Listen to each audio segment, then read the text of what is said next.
नमस्कार किसान भाइयों, मैं डॉक्टर एस के पांडे, अध्यक्ष ICAR गन्ना प्रजनन संस्थान क्षेत्रीय केंद्र करनाल।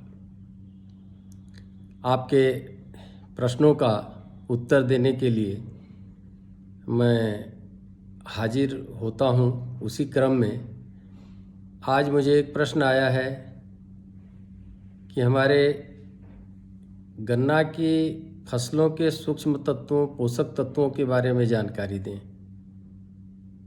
तो पोषक तत्व किसान भाई, हमारी पौधों में भी कुछ पोषक तत्व होते हैं, मृदा में भी होते हैं। तो पोषक तत्वों के आधार पे ही तो जीवन आधारित है। तो मृदा में पाए जाने वाले 17 प्रकार के तत्व हैं। मृदा में नहीं, पौधों के लिए आवश्यक पोषक तत्व 3 तो प्रमुख हैं: कार्बन, हाइड्रोजन, ऑक्सीजन। पौधों को यह वातावरण से मिल जाता है। और आपको पता है कि नाइट्रोजन, फास्फोरस और पोटास हम लगातार गन्ने की फसल में या किसी भी फसल में देते रहते हैं, जो बहुत ज़्यादा प्रचुर मात्रा में पौधे इसको ग्रहण करते हैं। तो इसको हम समय समय पे इसको देते रहते हैं। इसके अलावा कैल्शियम और मैग्नीशियम भी है, जिसकी कमी पौधों में होते ही रहती है। इसके अलावा तो ये मैंने बताया 9 जो तत्व हैं, ये बहुत ही प्रमुख तत्व हैं। और लोहा, तांबा, जिंक, बोरान, मॉलिब्डेनम और एक नया और आ गया निकिल, ये सब गौण तत्वों में आते हैं। तो ये तो पोषक पदार्थ हैं जो पौधों को के बढ़वार के लिए, उसके उचित फलन के लिए, गन्ने में चीनी बनने के लिए, गन्ने की कोशिकाओं को स्वस्थ रहने के लिए, गन्ने की जड़ों को मजबूत होने के लिए, गन्ने में तरह तरह की बीमारियों, कीड़ों से लड़ने की क्षमता विकसित करने में, पौधों की पत्तियां स्वस्थ होकर भोजन बनाने में, बढ़वार में, इन सब पोषक तत्वों का अपना अपना अलग अलग रोल है, भूमिका है। हम अंधाधुंध नत्रजनीय खाद दिए जाते हैं, जैसे यूरिया का प्रयोग करते जाते हैं, DAP डालते जाते हैं। क्या किसान भाइयों को, अभी एक किसान भाई ने कहा कि मैंने 2 बैग DAP और 3 बैग SSP डाल दिया। हमने पूछा क्यों? का डाल दिया। अरे भाई, DAP में भी 46% फास्फोरस है और आपने SSP भी डाल दिया। तो किसान भाई यों को जानकारी होना चाहिए कि कौन सा तत्व कितना डालना है। खैर, तो इन 17 तत्वों के द्वारा हमारी फसल में विभिन्न कार्यक्रम, जमाव से लेकर पकने तक, इनका अलग अलग रोल है। मुख्य नाइट्रोजन, फास्फोरस और पोटास हम देते रहते हैं, लेकिन अन्य तत्वों पर हमारा ध्यान नहीं जाता। न हम मिट्टी की जांच करा पाते हैं। मिट्टी की जांच कराना एक बहुत ही आवश्यक प्रक्रिया है। आगे के वीडियो में मैं चर्चा करूंगा कि मिट्टी जांच कैसे, क्यों, कब। ये भी प्रश्न आया था और ये भी कहा गया कि हमारे यहाँ तो सुविधा ही नहीं है। उसके बारे में बताऊंगा, सुविधा कैसे बनेगी और कैसे होगा। तो किसान भाइयों, पोषक तत्वों का उचित प्रबंधन करने की बहुत ही आवश्यक है। इस क्रम में आप अपने खेत के मिट्टी की जांच समय समय पर कराते रहें और अनुशंसित मात्रा में नाइट्रोजन, फास्फोरस, पोटास को देते रहें।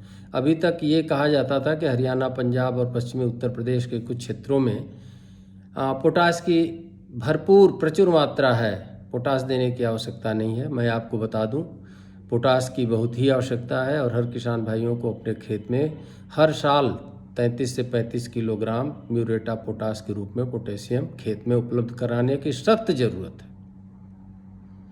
नाइट्रोजन तो आप बहुत ज़्यादा देते हैं जिसको कम करने की आवश्यक है।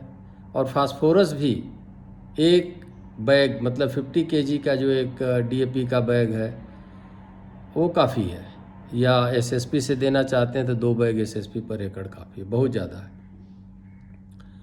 तो सूक्ष्म तत्वों की कमी का लक्षण, जैसे नाइट्रोजन की कमी का लक्षण है पत्तियां पीली पड़ जाती हैं, फुटाव नहीं होता, बढ़वार नहीं होता, पौधा कमज़ोर दिखता है, आप तुरंत यूरिया मार देते हैं। फास्फोरस की कमी का लक्षण दिखाई आपको नहीं देता, लेकिन जड़ों पर उसका प्रभाव पड़ता है, जड़ें कमज़ोर हो जाती हैं, जड़ों में फुटाव नहीं होता, जड़ें भोजन लेने में ये हो जाएंगी, कमज़ोर हो जाएंगी और शोषण नहीं कर पाती, पौधा कमज़ोर हो जाता है। इसलिए फास्फोरस भी चाहिए। पोटास का रोल है कि पोटास की उपलब्धता से पौधों में खड़ा होने की, उसको हवा के झोंकों को झेलने में, कीड़े बीमारियों को झेलने में अस्थायित्व प्रदान होता है पोटास देने से। और किसान भाई इसके अलावा बहुत सारे लक्षण आते हैं। जैसे कभी कभी आप पूछते हैं कि हमारे पूरे गन्ने के पौधे सफ़ेद हो गए।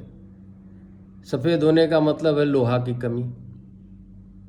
जहाँ सिंचाई की कमी होती है, कलर टाइप भूमि है जिसमें कैल्शियम कार्बोनेट ज़्यादा है, वहाँ पर इसकी कमी पाई जाती है। लोहा को पौधा अवशोषित नहीं कर पाता है, सफ़ेद हो जाती हैं पत्तियाँ, मिडरिप सफ़ेद हो जाएगी, सिराएँ उसकी हरी रह जाती हैं।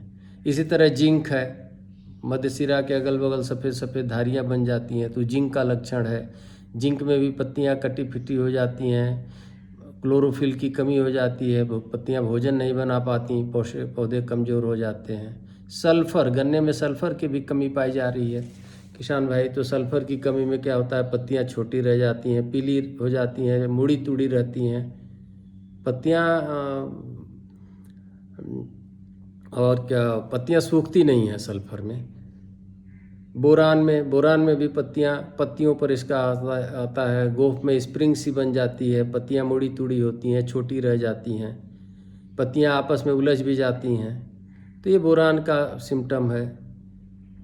तो ये मुख्य रूप से इस तरह के सिम्टम पौधों में आने लगे हैं। तो किसान भाइयों को चाहिए कि मिट्टी की जांच कराएं और पोटास की मात्रा ज़रूर दें। बोरान की, मॉलिब्डेनम की, मैग्नीज़ की, सल्फ़र की अगर जो कमी है तो उसकी पूर्ति अवश्य करें। फेरस सल्फेट, अगर लोहे की कमी है तो फेरस सल्फेट छिड़काव करें। जिंक की कमी है तो जिंक का छिड़काव करें।